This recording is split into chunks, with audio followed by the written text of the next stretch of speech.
Yeah, me too. I was never actually on. I'm like, I'm still a career, so I guess I'm not that. No, I mean like kind of.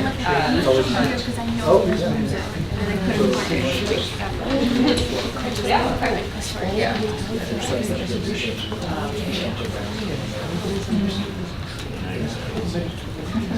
No, they put on the book. I don't know my impressions for Daisy. Are you sure?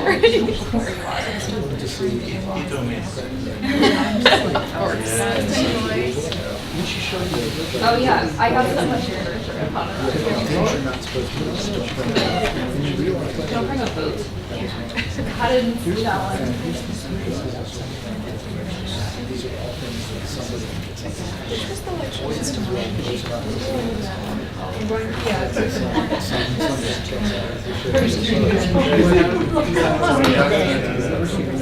you bring it down? What is that one? It's about this. It's a weird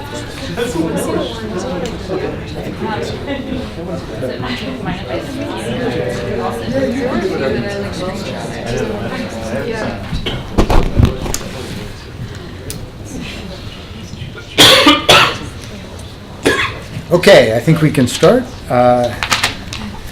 Welcome everybody to the first of our spring semester distinguished lectures at the Medieval and Renaissance Center. I'm Carl Lapoon. I am, for my sins, the director of the center, and I'm super excited about the talk that we have today because it's about animals, which is a subject that is near and dear to my heart. Our speaker today is Professor Jamie Kreiner, who is an associate professor of history at the University of Georgia. She received her PhD from Princeton University in 2011. She is this year, which is one reason why it was possible to get her here, as they call them, a member at the Institute for Advanced Study, which is the word for fellow down there in Princeton for the entire academic year. Her first book, which came out in 2014, was The Social Life of Hagiography in the Merovingian Kingdom. Came out with Cambridge. And this book examines the cultures of Christianity and government and how these two cultures defined one another in early medieval society in French-speaking, in Gaul, I guess we would say, by focusing on the ways a heterogeneous elite class used hagiography to generate new political structures. She's now working on a second project from which she's going to present for us today, and she's already published on this in Past and Present last year. An article about the ways pigs affected local and royal economies. And today she's going to give us a piece of this, the singular and plural beast, which for those of you who are in the know is a joke about the title of, I think, a great book about a great historical anthropology of pigs called The Singular Beast. But apparently we're going to find out about the ways in which they're also plural. So would you please give a warm welcome to Jamie Kreiner.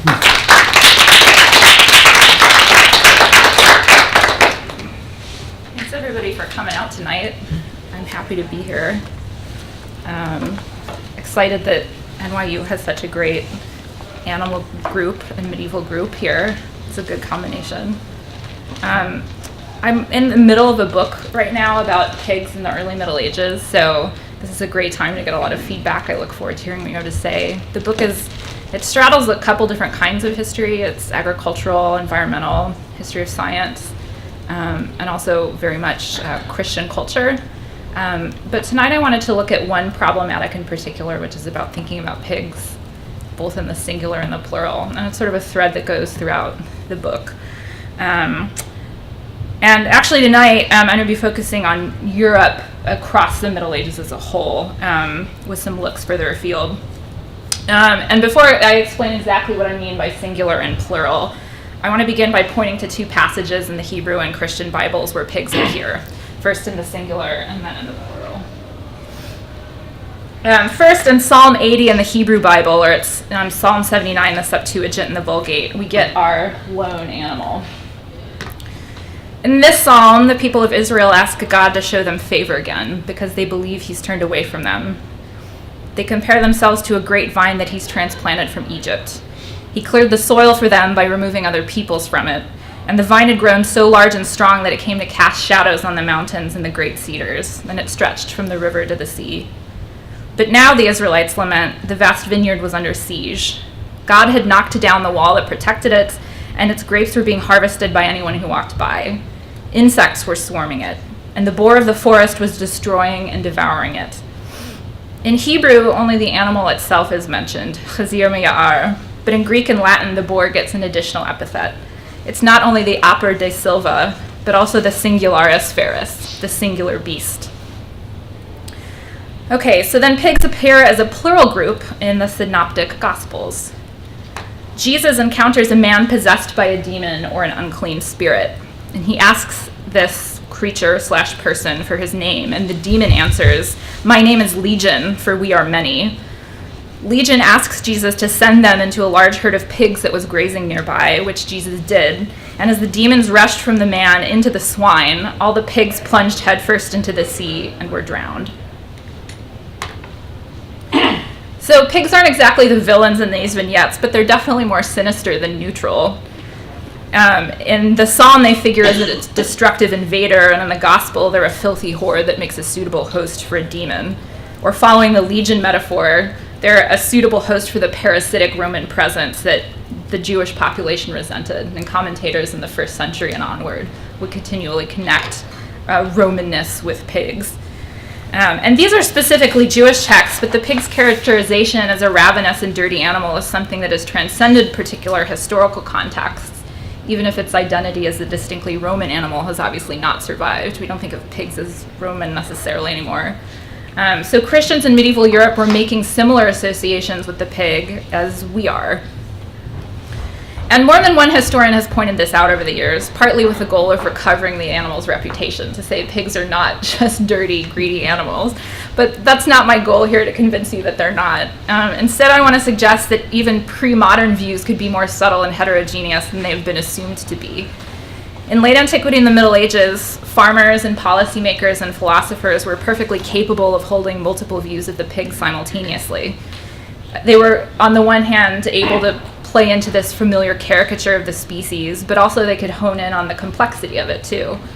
They saw that pigs weren't merely commodities that provided humans with meat or symbols that worked as handy metaphors.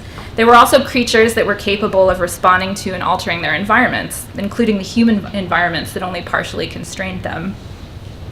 And this is why I think it's helpful to think of pigs in both the singular and the plural.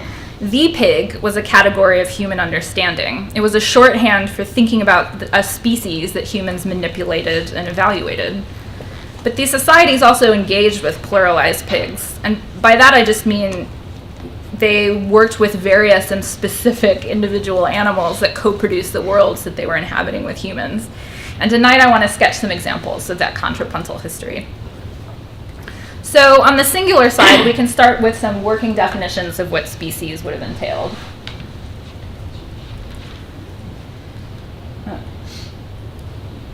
Stick with the pig.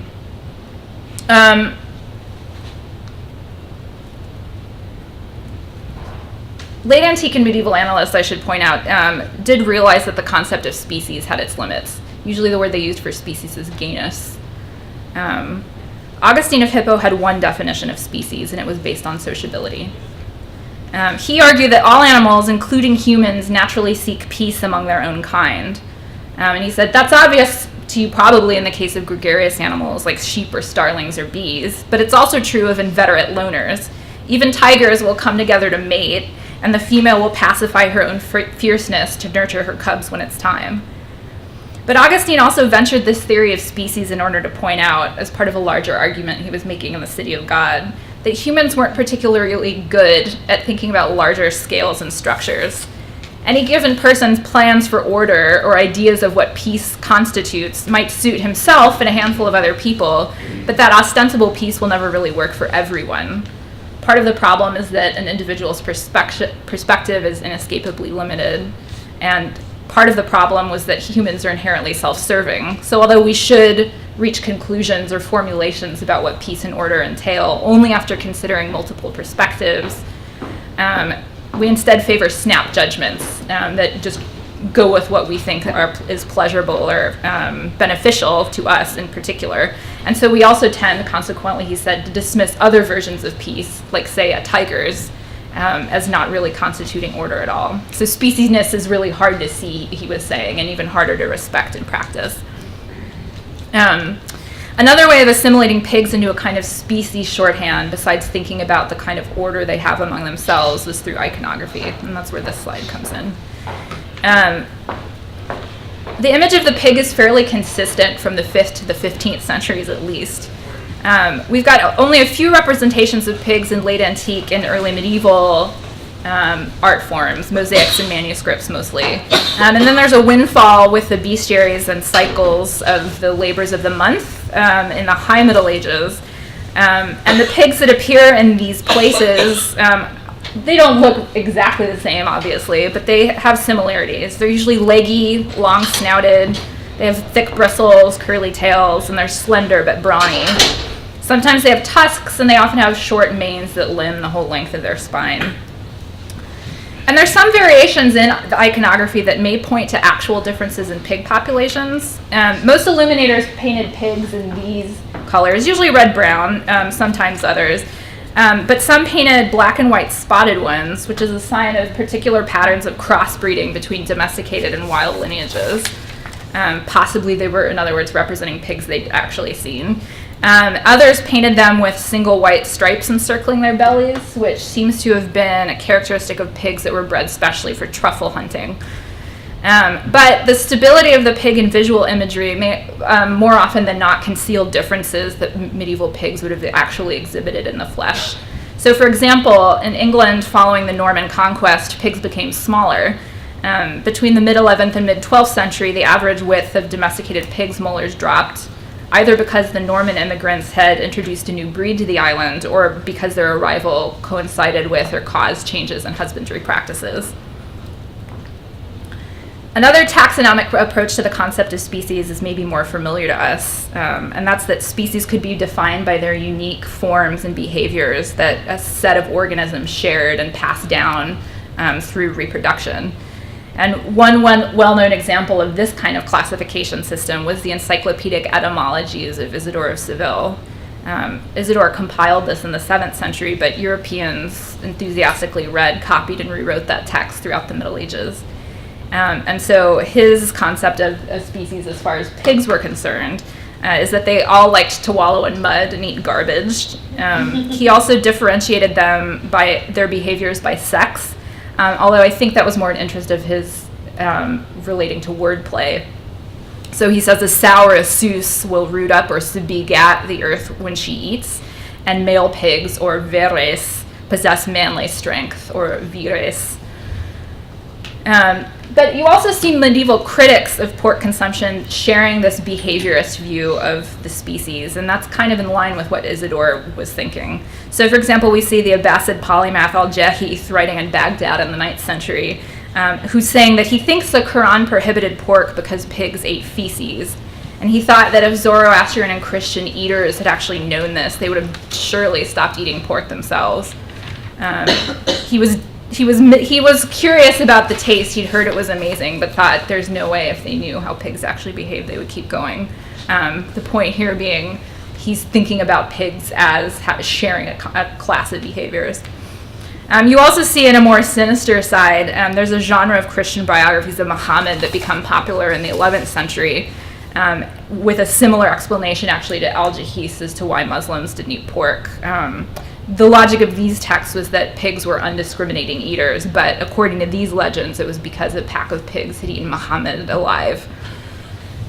These are just a few of many theories. I give just a couple examples because it's clear that whatever reason God and his believers had originally had for taking pork off the table, Jewish and Muslim and Christian exegetes continued to develop new interpretations of that prohibition because it wasn't fully legible to them. So our attempts now to try to retroject explanations for why, say, pork originally became prohibited under Jewish law, for the late antique and medieval periods, it's not really in accordance with their own concepts, which were unfixed and uncertain. All right, I have one more thing to note about animal taxonomies. And that's that although when we identify species as a set of organisms with reproducible traits, that's analytically useful for us to do, but already in late antiquity there were critics who were troubled by the limitations of that way of thinking about species. So according to the first creation story in Genesis, God had made all things that would ever exist according to its kind or species, or in the language of the Vulgate, secundum genus. But it wasn't clear exactly how the intangible properties of animal species were reproduced generation after generation. We get one explanation from Basil of Caesarea as he explains it to his own congregation in Cappadocia in the 4th century. He thinks that God had assigned a single soul to not to every animal, but to every species of land animal. And it's because of that shared soul, he thought, that all lions were courageous and solitary and picky about the kind of meat they ate. For the same reason, all bears were lazy and secretive. Each species' soul determined its unique mix of sense perceptions, memories, and emotions. So although animals weren't capable of reason or education, as Basil's Latin translator would add, they were sensitive to their environments and knew what was good for themselves, thanks to the soul that God had given them. But that language of animal souls was picked up pretty ambivalently in the Latin West. Basil's own translator tended to blunt the force of the Greek psyche by waffling between anima and animus, which reduced the soul to something more metaphorical. But other accounts of species generation still did share Basil's conviction that God had set something in motion that could continue to reproduce itself down to the very mental activities of individual animals. But this proposition engendered a second criticism, which was that individual creatures actually seemed to vary pretty considerably even within a single species. And that wasn't just a problem with humans and their unique willfulness, their ability to think outside the mold that they'd been set in because of the kind of cognitive capacities they uniquely had been given. It was also observable in non-human animals. And Augustine's response to this in his own commentary on Genesis was that although God had established a set of finite possibilities for every species, there was no one single trajectory that was going to be enacted within those parameters. So individual members of a species could differ noticeably from each other.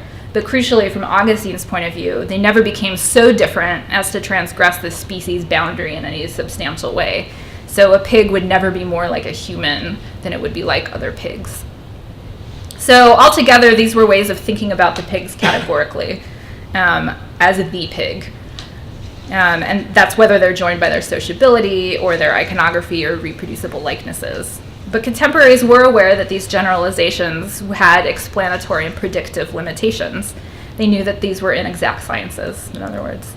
And these shortcomings would have been especially obvious to them in the case of the animals that they knew really well, and that included the pig, because it was just as common to find medieval societies differentiating pigs and differentiating themselves through pigs as it was to find them reducing them to a flat profile. So now I want to take a look at some examples where pigs were pluralized to highlight a more unstable sense of nature that existed alongside the more static concept of species that I've just talked about. One pervasive distinction that people made was to consider wild pigs as a separate animal from domesticated ones. So that's already one split we see very clearly. Even though wild pigs definitely interbred with domesticated pigs that were pastured in woodland, they'd been doing that for millennia, and although farmers wouldn't have known that deeper history, they definitely knew domesticated and wild pigs were capable of interbreeding. But they still differentiated them. And in the case of pigs, wildness was a form of class distinction. And that has a lot to do with the fact that wild pigs were hunted. that happened across Eurasia throughout antiquity and most of the Middle Ages, and poets and hunters celebrated the wild pig as a premier big game animal. They admired it and feared it for its strength and its fury. And that's partly because wild boars could easily kill humans, including their hunters. More than one medieval king died this way.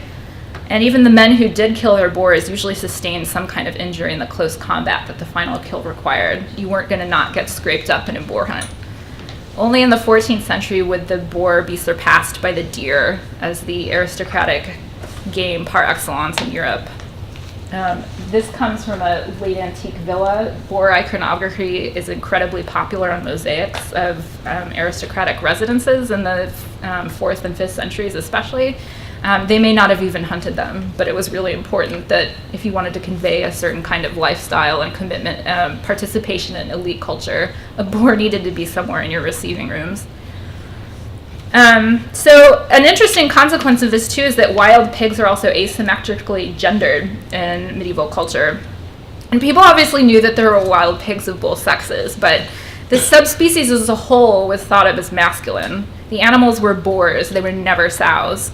And we often reproduce that in English too. The Latin terms that writers used reproduced this conflation of species and gender. So, for example, their terms for wild pig, oper, and domesticated male pig, veres, were sometimes used interchangeably. And so were the terms for domesticated pig, porcus, and sow, sus. So you'll see sus be used to mean pigs more generally, veres used to mean wild boars more generally, but you never ever call a wild pig a sow. That boundary is never crossed. And you also see the Germanic name element abor, meaning boar, as something that boys of all classes have. It's in the early Middle Ages especially. If you go to the Nomen et Gens onomastics and prosopography database, you find all sorts of men with this name element, from tenant farmers to royal officials, but not a single woman. So the specialness of wild pigs came to figure in many a royal portrait, and you'd never find domesticated pigs doing this. And I'll give you just one example. There's a 12th century chronicle known as the Deed of the Princes of the Poles, and it reports that when a Rusian king slandered the Polish king Bolesław as a sow wallowing in the mire, this was an allusion to a passage in Peter. The Polish king countered that, on the contrary, he would ravage Rus like a singular beast. So the king had twisted the barb back on itself by subbing out a common female animal for one that was elitist and masculine. Still using the Bible, too. What a smart guy. The special status of the hunt also remapped some relationships between humans and animals and bent conventional categories even further. In the Mamluk court of late medieval Egypt, where the sultans patronized a culture of veterinary medicine, pork was recommended as a nutritious supplement to a hunting dog's diet, along with cumin, dates, lentils, and salt. Sounds amazing. Technically, both dogs and pigs were unclean animals, but Muslim scholars, hunters, and veterinarians accommodated them in practice. And some of the advice we see in their texts suggests that other Muslims were extending these human-animal relationships even further. So, for example, some hunters would let their dogs sleep in their beds with them, and others would feed their pork to their falcons. These practices were more controversial, but they still attest to the ways that making exceptions could encourage further exceptionalism. So, on the one hand, the hunt could deepen relationships between some humans and some animals, but in other respects, it was an alienating practice. Hunting parties would sometimes trample through the cultivated fields of farmers. And although hunters were obligated to compensate those farmers for their losses, the privilege of right-of-way was nevertheless plain and sometimes legally mandated. And in the course of the Middle Ages, European governments increasingly cordoned off specific tracts of woodland as forests, which made them special legal spaces where only the crown and its associates could hunt. The kings of England even designated wild boars, regardless of their haunts, as off-limits to all but the court. There were probably not very many wild pigs around in England by the 13th century, actually, when those laws were first issued. This is what the bone record suggests anyway. Wild boars disappear from the animal remains on medieval settlements in the High Medieval period. So maybe as far as the king saw it, it seemed criminal for the few that were left to end up in the hands of a peasant. Before that, it's worth pointing out, there are not laws in the early Middle Ages about who or who cannot hunt big game. And you do see wild game showing up on some settlements that don't have an elite presence, particularly on the continent. But it wasn't an activity that was pursued. It wasn't a major source of meat. They may have been hunting them just to keep them out of their fields. Maybe they were hunting them for fun, but it wasn't off limits legally. All right, so let's leave wild boars and go to domesticated pigs again. They're not as conspicuous in the noble imagination, but on the ground, they're very nearly everywhere. And the forms of interference they caused in the lives of people who raised them forced a kind of accounting for their complexity. In antiquity and the Middle Ages, pigs were the only livestock that were raised exclusively for their meat. Other animals could be raised for what are called secondary products, though I think that's a misnomer because it was often these secondary products that were the primary motivation for keeping these other animals in the first place. So you've got cattle that provide pulling power and dairy, sheep and goats provide dairy, also wool, poultry provide eggs. Pigs weren't even all that good for parchment, which ovicaprids were great for, and also young cattle. And so for this reason, pigs are almost never the most prominent livestock from a dietary perspective in any given place. Many medieval communities ate more beef by weight than pork, or raised more individual sheep and goats than pigs. But it only took about 2 years for most medieval pig breeds to reach their full weight. And because they would eat almost anything, it cost very little to feed them. And so it's rare to find a medieval dump or household trash deposit without its share of pig bones. And that's not to paper over the differences in pig husbandry across Europe as a whole. The importance of pigs to a region or even a single settlement were linked to a matrix of ecological, environmental, and social circumstances that varied substantially from place to place. But it's precisely this local variability that makes the ubiquity of the pig so striking. The versatility of their appetites and bodies meant that they could flourish in a wide range of situations. They weren't the most important part of local economies, but they were often a valuable hedge. Most farms, especially in the early Middle Ages, would keep pigs in partial free-range conditions, which meant that the animals would be fed or pastured under the care of a swineherd. And in the fall, they'd be brought to woodland, if there was woodland nearby, to feed on the annual tree nut crop, especially beech mast and acorns. And this is called pannage sometimes, and this pannage incurred a fee if the woods were owned by someone else. Confusingly, the fine is often also called pannage. You also start to see, once you get more commonly cycles of the labors of the months and high medieval illuminations, that pannage is often in the October or November scene. This is one of the earliest examples of it. Pannage was lucrative enough that some large-scale landowners would measure their woodlands in terms of the number of pigs they could feed, rather than the number of acres or any other kind of product that the woods might also have. And a significant portion of those woods were cleared in the course of the High Middle Ages and converted to arable land. Again, though, regional differences apply, and that didn't necessarily mean that the trees were gone for good, because medieval assarders only infrequently removed stumps and root systems, which made woodlands capable of reconstituting themselves in a generation or two, or redeveloping a savanna or open woodland at least. In areas where woodland was scarce, pigs and their owners worked out other regimens. We know that already by the late Roman Republic, if not earlier, breeding sows on wealthier farms would get a special diet of grains and legumes to fatten her up. And by the 14th century, it's increasingly common to stall feed the entire herd. Town dwellers might feed their pigs with kitchen waste or commercial food waste, though there's also evidence that some urban pigs were still grazed in the hinterlands, especially in the early Middle Ages. And even within towns, pigs liked to range and scavenge when their owners didn't make an effort to restrain them, much to the aggravation of millers and bakers and brewers and grocers.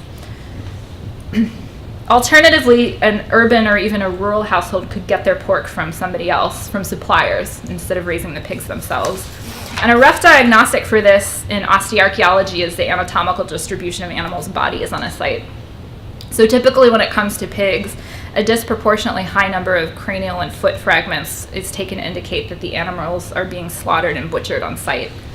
And conversely, the abstinence or low incidence of head and feet can point to an importing of pork because it's the axial and limb elements of the animals that carried the meat that people wanted most.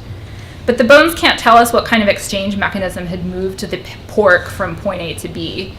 We know from the written record that there were several possibilities. pigs could be sold, although this isn't an option people consider often enough, I think, for the early medieval period.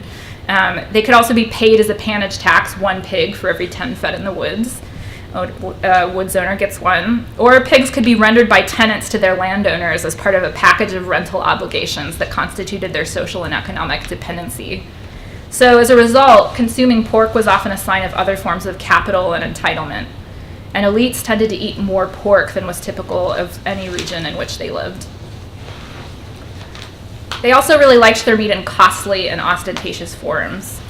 They would eat suckling piglets more often rather than adult pigs exclusively. And a suckling piglet isn't technically worth that much, but it's like eating up capital before it's had time to invest at a great rate for almost no cost. So it's just sort of a cheaper way of showing off. Elites also they tended to eat more freshly cooked pork in addition to having it cured. We tend to think of barbecue as kind of like a folksy meal now, but actually roasting a lot of meat is very expensive in an age before refrigeration.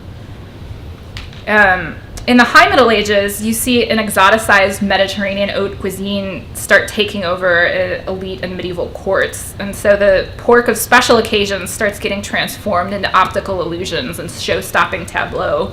So, for example, pork meatballs would be battered with flour and saffron to look like oranges. Pork pies would be surrounded by pastry castles of crenellated towers filled with custards and compotes.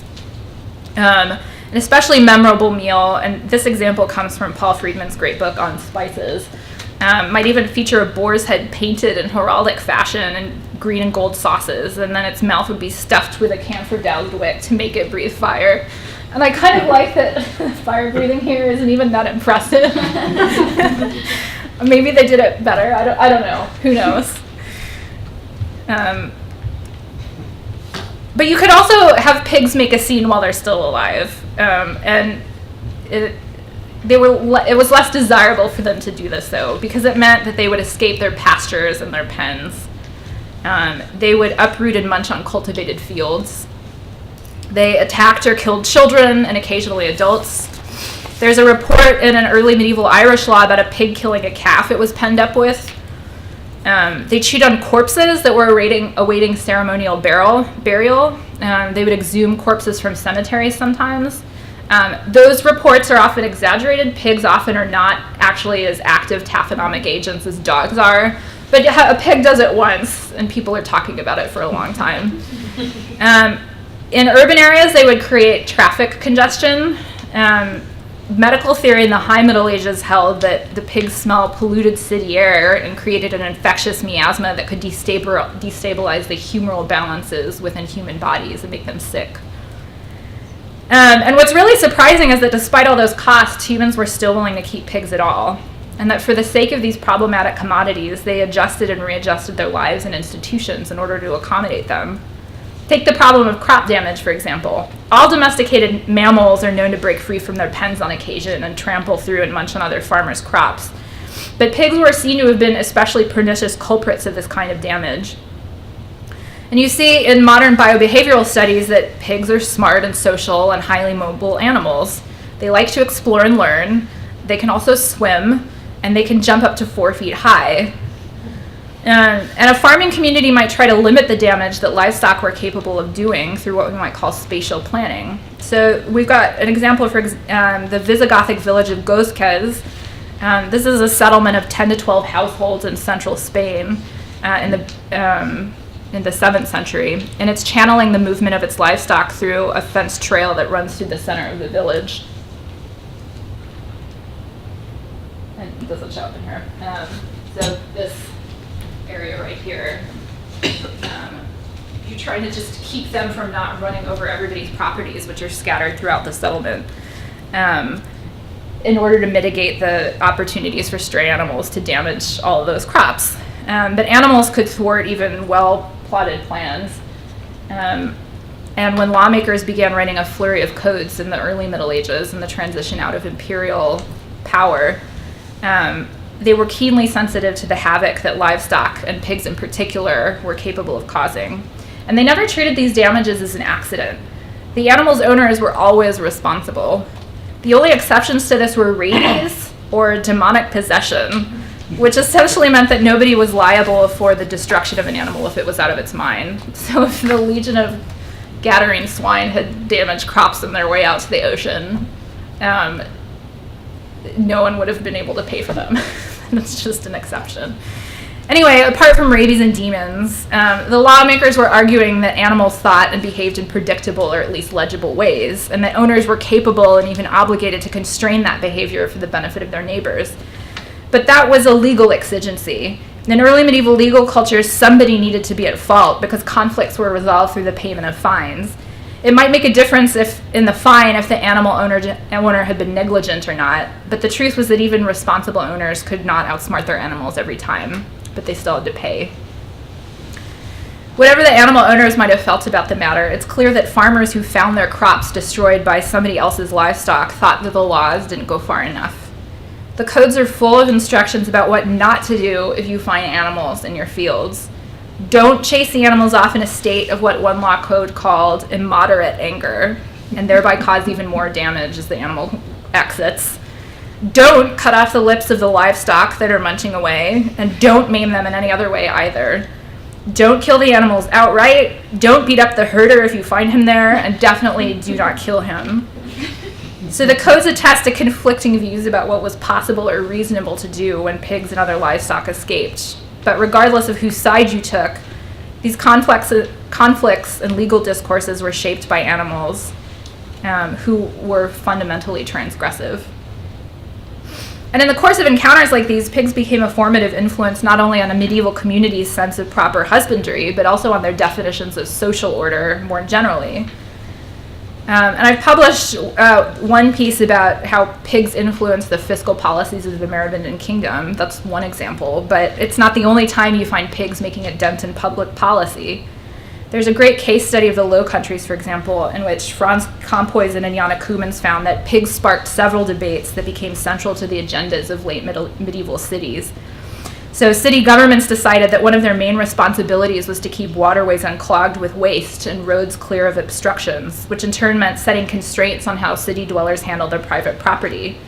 And so they developed agendas to clean up a town inside and out. And from there, the goals morphed. The cleaned up town was supposed to impress visitors, to keep trade flowing, to keep residents safe, to make it respectable.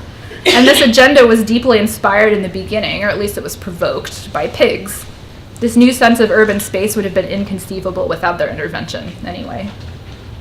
And today we might use the term co-domestication to describe this mutually influential relationship between pigs and humans, meaning that in the process of very imperfectly exploiting animals for food or companionship, humans' own bodies and perspectives are transformed as well.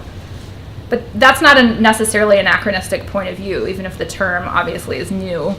Medieval societies didn't take an absolutely hierarchical view of humanity's relationship to the created world, although they've often been characterized that way. People who worked with animals or even just thought about animals understood that human-animal dependence and development were mutual. Hunters, for example, couldn't hunt without their dogs, and Susan Kreiner has shown how, in order for hunters to take full advantage of them, they learned to think like their dogs in order to better train them. Animal intelligence was understood to be more than animal instinct. Some animals were capable of learning, of making decisions, and even feeling emotions. And a few great animals, like for example a knight's beloved warhorse, might even be suspected of having the capacity to empathize, and maybe even possess an eternal soul. So something much more than what Basil had envisioned. There's also evidence that poets and monks and other educated writers were thinking about particular animal species as integral to their ethical systems. And Sarah Kay and other skin experts have shown that some people were taking parchment very seriously, for example, although others didn't, which was the point of drawing attention to it in the first place. But for the people who were thinking about it seriously in the Middle Ages, their arguments were that the Bible itself needed sheep to constitute it. Ideas and words, including the word, capital W, were kept alive by animals that were both dead but also enduring. In human time, parchment seemed to last forever, and so did the culture that parchment preserved. The same could be true of pigs too, but instead of parchment, the ethics concentrated on meat. In the High Middle Ages, meat became a multifaceted metaphor for Christian culture, for thinking about salvation. On the one hand, meat could stand for the easy pleasures of the earth, in contrast to the more abstract and long-term benefits of eternal life. So you've got an energetic preacher, Bernardino da Siena, imagining in the late Middle Ages that gambling dens and their scent of roasted pork were one of Satan's proudest creations. But on the other hand, meat was the very stuff of Jesus' body. Jesus himself had cured in the lardarium, or meat cellar, of Mary's womb. Some compared the historical moment of Jesus' crucifixion to butchery, and others suggested that Christians continued to tear the flesh of our Lord when they sinned. On the other hand, these semantics shift again. Butchering could also be self-inflictive and productive. The mind itself was a kind of butcher shop where the work of meditation dismembered the self into small pieces, chunked it up, and offered them up to God in exchange for salvation. This was a process of learning rather than self-destruction. Knowledge was something to break apart in order to understand it, and to digest in order to be nourished and transformed by it. So fleshiness is a very paradoxical state of being in the High Middle Ages. In the Christian cosmos, it's the very vehicle for human salvation, but it was also subordinate to immaterial natures that were indifferent to death and decay. And so pigs, which were consummately carnal things, came to be seen as both Christian and counter-Christian. This paradox veered into intense anti-Semitism in the late Middle Ages and early modern period. Pigs became emblematic of the Christian conviction that Judaism was too literal an interpretation of Scripture, whereas Christianity appreciated its higher, truer, less fleshy meaning. Pigs became simultaneously both blood relatives of Jews in their literalism and their carnality and baseness. But pigs also became quintessentially Christian, not only because Christians were the only monotheists who ate them, but also because as the ultimate meaty animal, pigs were food to eat in acknowledgement of the salvific function of the flesh. So people are starting to use pigs to think about Jesus' sacrifice, on the analogy that human life is sustained by the death of pigs. And in a similar way, the life of the soul is sustained by Jesus' death. And that's partly what's going on here in this fresco at the Church of Santa Maria Immaculata in Cherry. It's in a position right by the altar as part of a very complex visual program. But the pig here is both indicating the fleshy anchoring in the world and also something more salvific about what meat does, both as an analogy and as a literal thing. And a metaphor like that might move in both directions, so that on the one hand, the familiarity of a pig helps a person think about something singular and almost incomprehensible, like Jesus' sacrifice. But on the other hand, through the comparison, the pig itself appears as something precious and necessary and ultimately unrepayable. These semantics might seem predictable or at least less surprising to us now, especially for anyone who's familiar with the work of Isaiah Shachar and Claudine Fabre-Vassat. But the Christianized iconicity of the pig was something that was largely a development of the High Middle Ages, and that has yet to really be accounted for, where these complex and sometimes contradictory meanings of the pig come from. It's the end of my talk, so I'm not going to take the detour that road tonight, but I'd suggest that the textured and even contradictory personality of the pig in Christian culture was an outgrowth of cultural and material environments that had long taken both the pig and particular pigs really seriously. Thanks.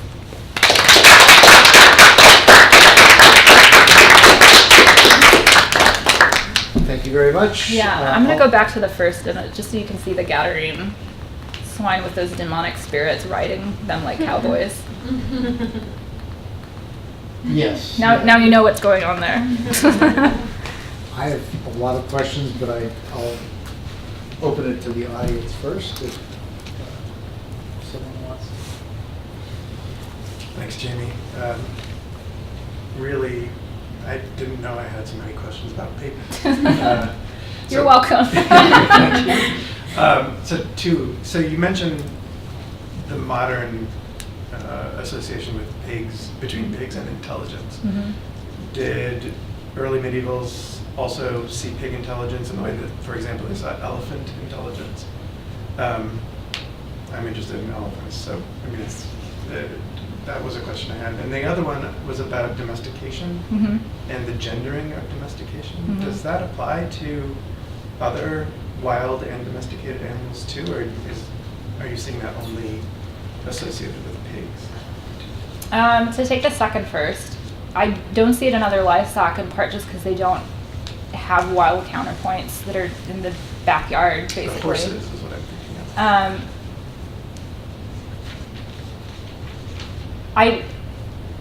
I mean, so nobody is hunting or seeing or talking about wild horses, and it doesn't mean they're not there, but it's not in the discourse. I guess. That's the question. As far as pig intelligence, it's clear, based on all of the ways that, especially in the legal material, that people are trying to deal with an animal that's very good at getting out and learning and solving new problems, that they're aware of its capacities, but they're not in a mood to sort of say, well, what else can a pig do that's interesting just so we can know for its own sake. Although I have to say most of the research, biobehavioral studies of modern pig populations, although there's some great stuff on wild populations in Europe, most of it comes out of researchers concerned for making pigs less stressed in industrial production situations. So really even then our research on pigs' intelligence is motivated for very particular reasons. I was curious if, in the middle of talking about all of the sort of fleshly appetites of the pig, you came across any moment where the pig is standing in or colliding with talks about sexuality in the Middle Ages? Like, do you see it standing in as a model for discussing gender in that sense, or sort of the perniciousness of a female body or anything like that? Do you have any sort of sexual connotations as well as fleshly appetites and this sort of like salvific but not salvific corporality? Yeah, so that picks up especially in the early modern period going forward, and Claudine Fabre-Vass's book, The Singular Beast, does a great job showing that for later periods. The image from Santa Maria Immaculata, I think it's on this panel, has what people think are dancers. Oh yeah, so these women are assumed maybe to be dancers that also have their own kind of fleshiness going on. You see examples in ancient literature. There's a kind of a gross scene in The Golden Ass where the protagonist is like watching a slave woman chop up pork for dinner, but he's really just like watching her breasts bounce around while she's doing it. So there's definitely elements of it present since antiquity. It's less pervasive than a sort of more general fleshiness we all have. But there's definitely alternative ways of reading it, even then. Yeah, I was just going to say, the interesting thing about pigs is really they're the one animal that existed to a great degree in the wild and the domestic comeback, because, you do have a few wild cattle, but by the Middle Ages they're limited to small areas of what today would be Hungary and Eastern Germany and so on. But it really, it makes it a really interesting thing because it, not only do they crossbreed, but they're in this, they're existing side by side as something that's separate but different. And I thought what you did with that was really, really excellent. Thanks. Yeah, I think what's interesting to me most about it is that there's such a desire to create the wild animal as a separate species when it's so clearly being mixed in practice. And the mosaics, especially in these late antique villas, are a great example of how the idea of the wild boar matters so much more than whether or not anyone is actually engaged with any actual wild pig. Yeah. Yeah, that's a fabulous mosaic. Oh yeah, this is actually the most mundane of the hunts depicted. Like, this is a massive, it's part of a massive villa complex where there's a much longer one where people are hunting animals to bring to the Colosseum for the games. So, so much more exotic beasts are being trapped and carted off and shipped away. I think there are hippos, and either a giraffe or a zebra, elephant, yeah, tigers. Thank you. Since the pigs play such a huge role in food taboos generally, I'm led to wonder whether there was any proto-anthropological discourse about that particular food taboo, and also do you detect among theologians any anxieties about Christianity being the only pig-eating monotheism? So there's a little bit of proto-anthropology going on in Jerome of Stridon in the 4th century, who has observed not only Jews, but the nomadic societies on the Arabian Peninsula also don't eat pork. And he thinks it's because it's an arid environment, and actually they just don't do well there. That's one of the dominant theories today. Some of the better ones will also bring culture into the mix as an explanation, but you see the climate basically as a theory early on too.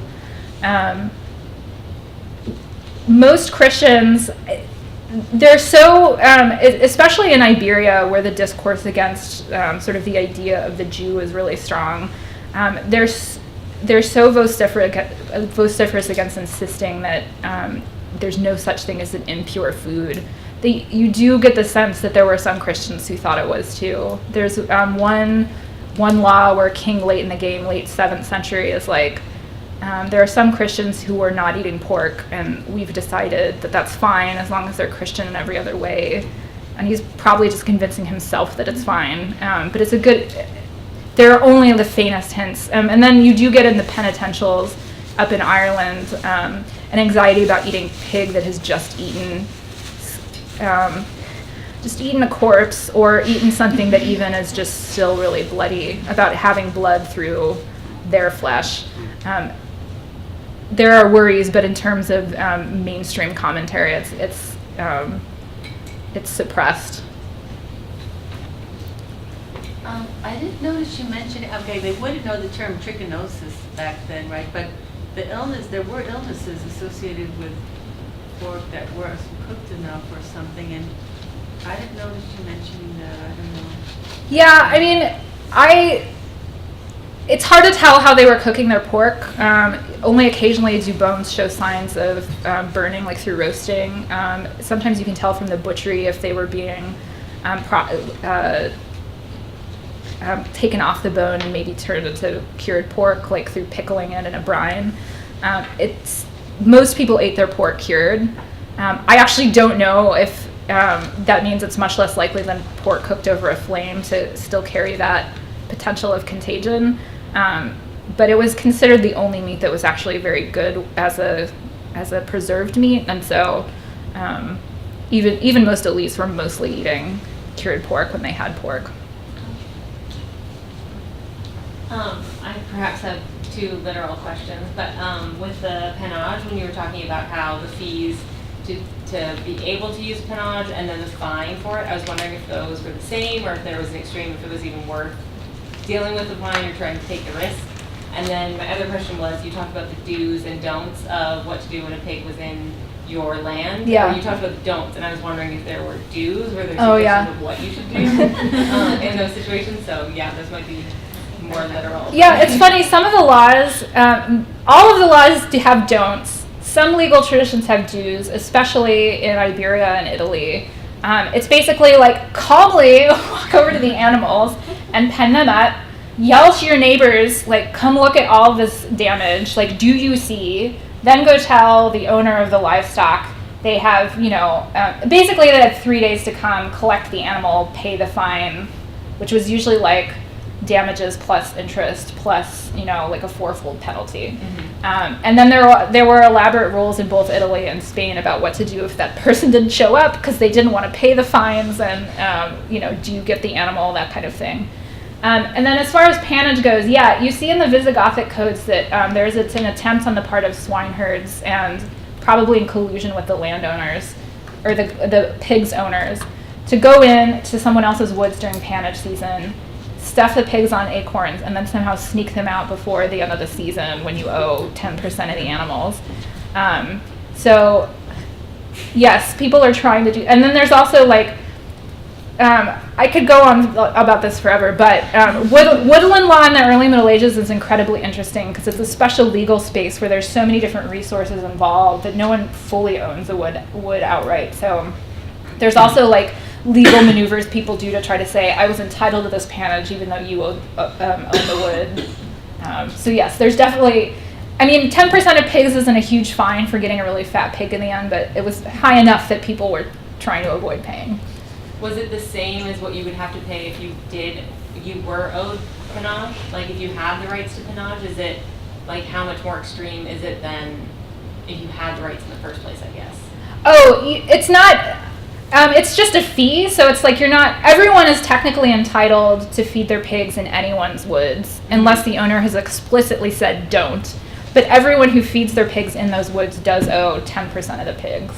And the owners obviously don't have to pay the fine or fee because they, it's their woods, so they get their special pigs. So then the fine and the fee match? Well, I shouldn't be using fine and fee interchangeably. It's just a fee. Mm-hmm. If you don't pay that fee, you get fined, and the way laws always just fine you extra. Yeah. Hi. If you could go back a little bit to the, I was really interested in the sort of Christological / Marian understanding of the pig. Yeah. And I was just wondering, you mentioned this one passage where the Mary's womb is basically a place to cure bacon. Mm-hmm. And I was wondering if that coincides with this development of the pig's flesh sustaining the body like Christ's flesh sustains the soul. Yeah, these are all happening starting in the 11th, 12th, 13th century. Mm-hmm. Yeah, and you see them across Europe or in any specific area? Continental Europe for sure.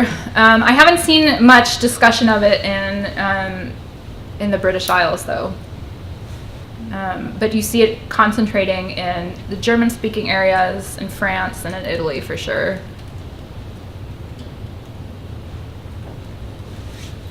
I have a wild and tame question. I have a lot of questions, but one thing that was interesting to me, I mean, you never want to put too much weight on these depictions as being realistic or not, but the tails. So in so many of those, it's the curly tail, even when it's got the tusks. And of course, the curly tail means that it's descended from domesticated swine, and only true wild have the straight, right? So this is the one image I tried to count. Like if I saw it, I think this is the only one where it's unambiguously straight. So I don't know. It's very strange. Yeah, I'll have to go back and pay more attention to that. There are some in Roman iconography of wild boars, especially in sarcophagi, where it's clearly a wild boar, but the tail is curled. But I don't know. It's a great question. Like if there's other ways of because obviously you can see. This is a brawny guy, like a huge neck. I mean, also they're very large. Like this is the size of like the Eurasian wild boars they're currently trying to exterminate in Texas. Huge, like, and representations of domesticated pigs are never that large. But as far as the straight tail, that's a great point. Yeah, I mean, I don't know. It was strange because it could be just that the artist had only seen domesticated ones, and so he's trying to imagine. But then the truffle pig, which is a cinto senese, has tusks but a curly tail. And usually a cinto senese wouldn't have a curly tail, but not tusks. I don't know. Sometimes I think artists are just sort of like throwing signifiers out there, but especially for a villa residence like this, I would never say it's an accident that it's straight. And then this is just from my personal curiosity. So I have stuff from Venice in the 17th and 18th century that has people milking their sows. Really? Yeah. So you not find that at all? I mean, don't. My husband just asked me this the other night. He's like, why are people milking their pigs? The short answer is that they don't produce much milk. They don't, yeah. I don't have an exact answer, but suggestions have pointed to galenic medical theory, which is like pigs are biologically close enough to humans that like having pig milk might have made some people uncomfortable, but why the milk and not the meat, I don't know. Yeah, no, I was just wondering if you'd seen any instance of it. No. Like when I saw it, I kind of freaked out. But yeah, they did actually it seemed like it was kind of a, in desperate moments, like during famines and things like this, but anyway. I have one more question, which is like, when you were mentioning how the pigs got smaller, or some pigs got smaller. After the Norman Conquest, in England. And I was just thinking how nowadays, when I see photos of current pigs, they're pretty small. They're pretty, in the United States or wherever. And also nowadays, just like a lot of other animals, pigs can look cute. Like little pigs, they can look cute. But I think in the Middle Ages, I have a feeling there was no concept of cute. Well, I don't know when that developed. so the more that an animal gets domesticated, the more they come to resemble young versions of themselves. And part of the issue is that in the Middle Ages, they're still interbreeding with wild populations. Part of it is they have no interest in trying to make animals like a cute commodity. Like that as its own kind of consumption is not, open to discussion for them. You also see in the late Roman period, they're breeding two kinds of pigs, especially in Italy, one for sacrifices, ritual sacrifices, and one for just everything else. And it's this, obviously the big one gets dropped come Christianity, and it's only this smaller, lean one that's running around a lot that stays until they start stall feeding and stabling them, in larger productions in the late Middle Ages. I'm just curious, are there examples of urban but not owned pigs? So like, if you go to India, nobody actually owns the pigs and they run around and are garbage collectors, effectively. So just curious how they interacted with the idea of wild and then completely domesticated. That's a really good question. I don't know for the high medieval period. I mean, a lot of times villages would own herds collectively because it was cheaper for you to do that. You didn't have a breeding pair. Also, you could have one herder take care of many of them. But in terms of urban environments, I mean, the ideal would be to not have nobody own them, because then nobody can be responsible for all the terrible things they do to people's produce / thoroughfares. But yeah, no, that's a great question. I mean, if you've ever seen a boar or any kind of non-factory bred pig root, these things are like bulldozers. I do not want to run into a wild pig. Yeah, like the pigs that I've seen, they're not huge like a wild boar. But they're clearly not owned or domesticated. Yeah. Really, so it's just an interesting. Yeah. As an urban community in the Middle Ages, the idea was to avoid that scenario, but whether or not they did that, I do not know.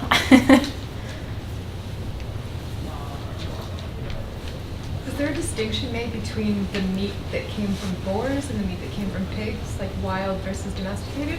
I'm thinking of New York menus where you have like a boar. Yeah, yeah, you see that all over the South right now too.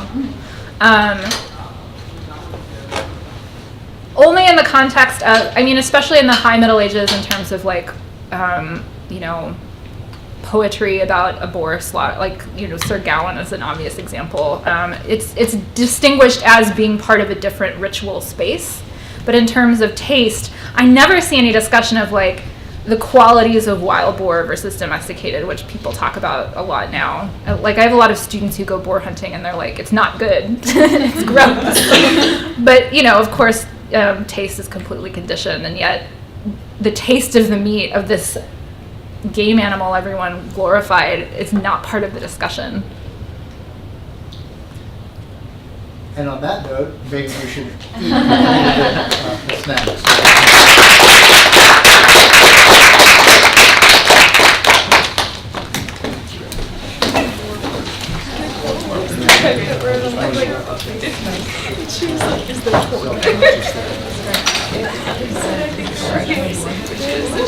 Yeah, no, I want to go back and look at all these sarcophagi and mosaics.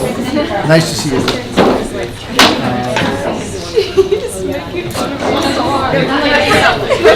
I had a student. Did I stop streaming? Yeah.